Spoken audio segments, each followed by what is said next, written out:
next edition of Extra Time. We've got Ali and Stevie here in the studio. Frank LeBuff is with us as well to answer your questions, which I'm hoping to hear in my inbox. Yes, they are.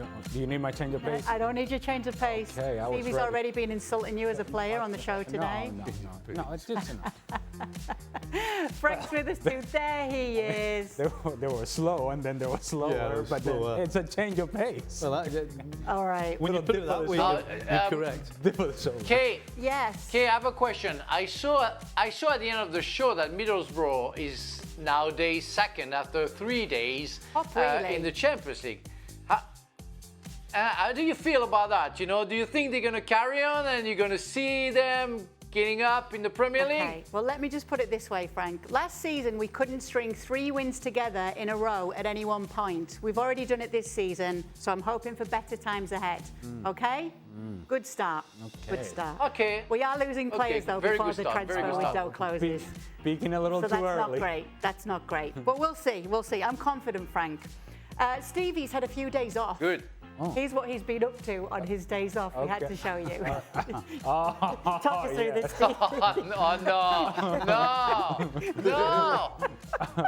Go on. Hang on, Stevie. Hang on, Stevie. Oh, no. Is that you? Catastrophic. Is Eleanor with me? Eleanor's like the press officer in Manchester United. Cut it off. Cut it off. Cut it off. He tried to lose his wife. That's the thing. I think it was the other way around, Frank. What made you do that? What was my son and my daughter-in-law decided that we would do it with the 2 grandkids that were on last week, Lainey and Reed. And so initially I'm like, there's no way I'm getting on that thing. But then eventually I got kind of press ganged into it. But it was actually good fun. I was holding on tight, I can assure you. My knuckles were white. It doesn't look like you're having fun. Hey, Stevie, I gotta tell you, your knuckles are not the only things that are white. Good Lord. Eleanor, totally unflappable, by the way. Absolute queen. Stevie, not so much. All right.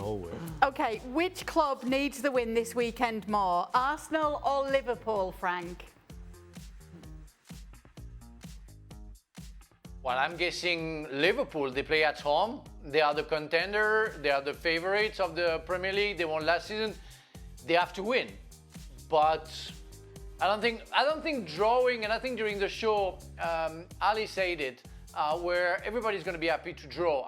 Maybe it was Jules. I don't remember. But yeah, everybody's going to be happy because it's early in the season. You don't want to lose. Nobody wants to lose that game. A draw. Let's say everybody's going to pass on and see next week what's going to happen with the international break. But yeah, but if I have to answer, I would say Liverpool. The correct answer is Manchester United. Yeah, that's it. All right, this one was made for you, Ale. Oh. Who made the better signing, Arsenal with Eze or Spurs with Xavi Simons? I'm going to go Arsenal with Eze, and I don't think it's close. I think you're getting a really good player in Eze, but also a far more consistent player in Eze than you are with Xavi Simons. Xavi Simons is a gamble. He really is. Talented as he may be, he is the sort of player that shows up one game and goes missing for another 3. And that's sort of the way that he has approached his career. And that's sort of the productivity that he gives you. On one game, he's outstanding. Then you don't see him for another 3 weeks. Frank, you weren't a fan of that Eze move to Arsenal. No, I think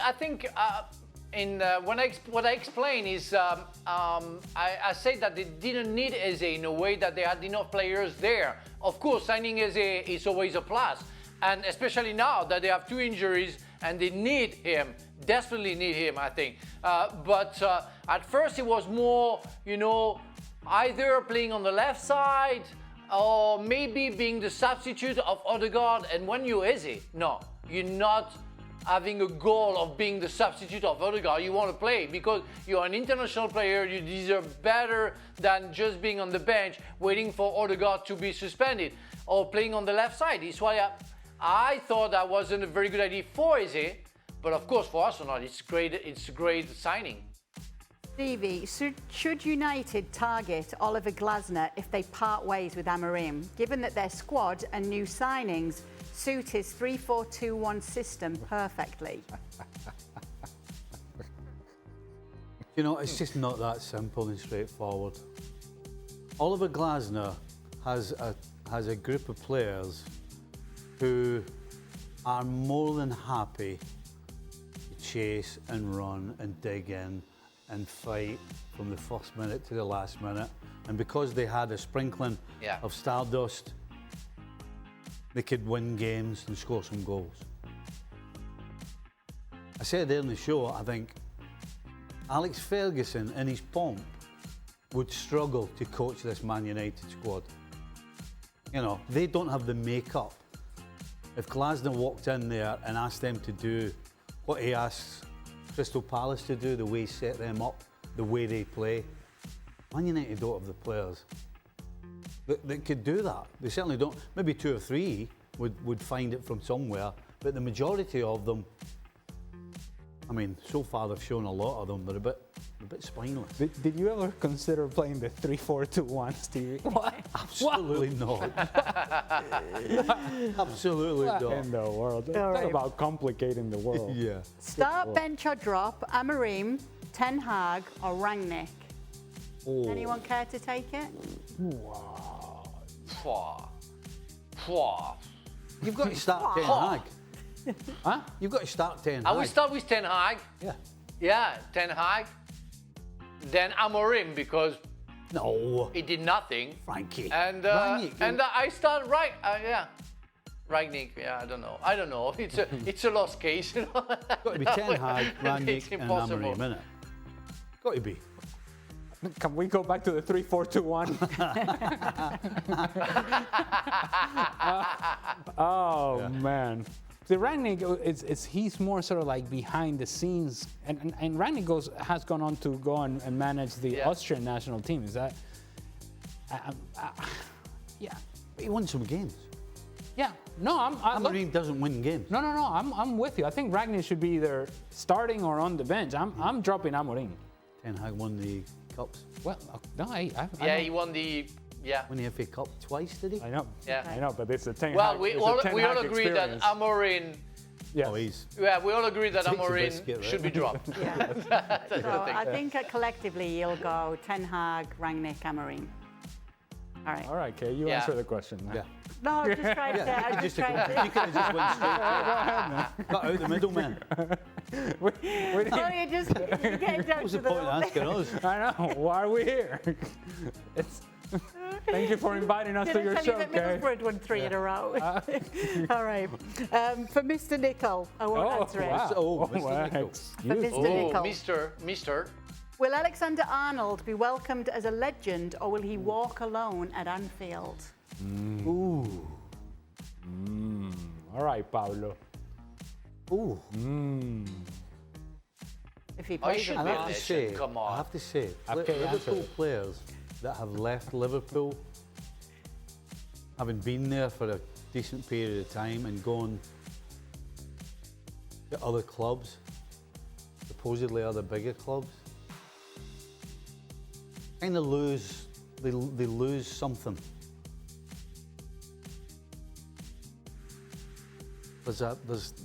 I don't know. Yep. I don't know how to describe it. Stevie. Something's taken away when you leave Liverpool, when you had an opportunity to stay, and you talk about going to a supposed bigger club. There's just a little bit of that stardust just disappears. Yeah. So he's going to walk alone. With a couple of people, not alone. He'll never walk alone. No, I never. Never wouldn't do put it- that at Liverpool. I wouldn't put it in those terms. He'll be highly thought of and remembered, but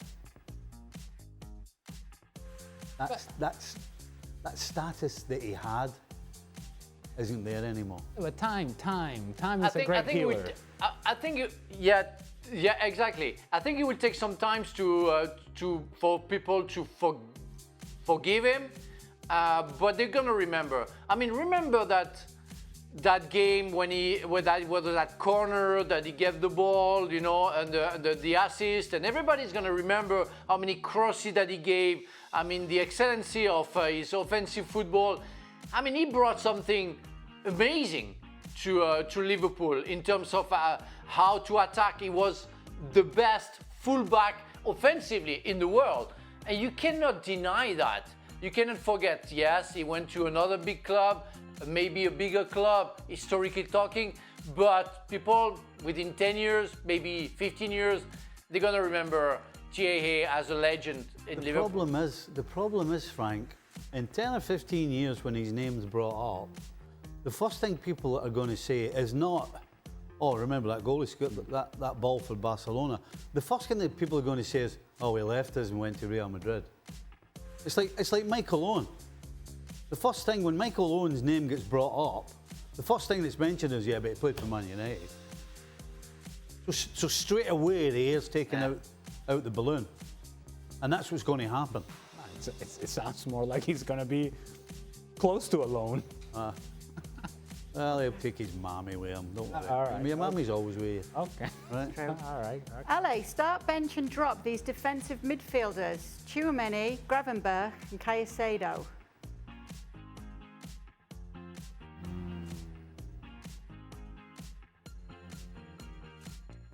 This is not easy.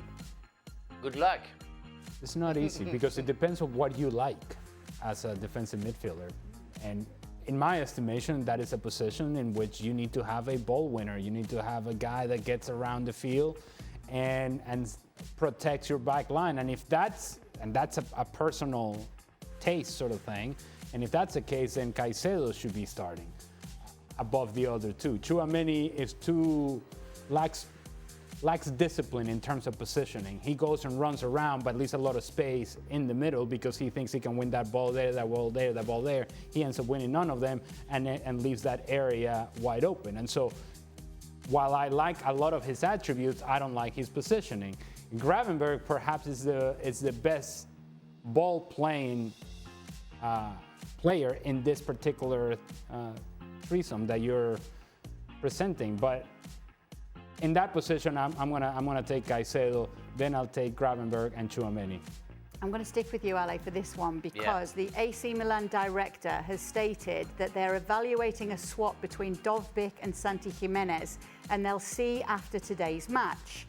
If you're Jimenez, how would you feel if your sporting director is talking about getting rid of you right before you're set to play?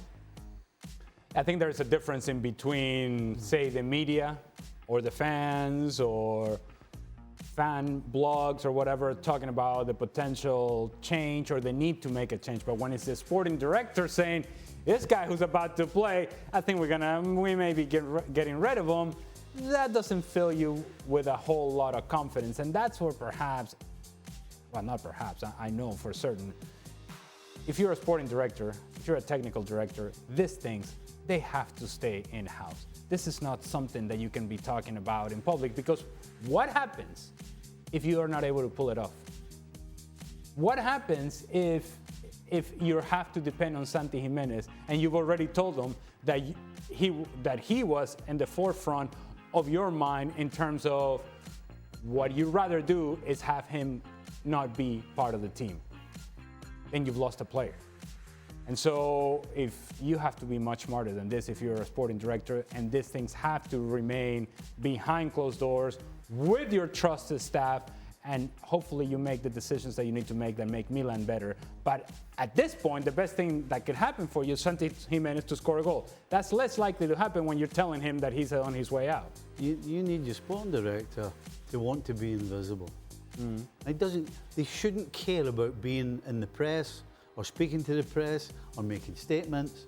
Do your job, whether it's swapping players, buying players, selling players, but you should not be in the media ever. You should not ever be in the media. That is not your job. This is just an ego. This guy obviously wants his name in the paper. And to your point, Stevie, I think you're better off not even knowing what this guy's name is. Yeah, invisible. You want to know who are the players on the field. the people making the decisions behind the scenes and putting the team out there only come into pressure or to be highlighted when they make themselves important.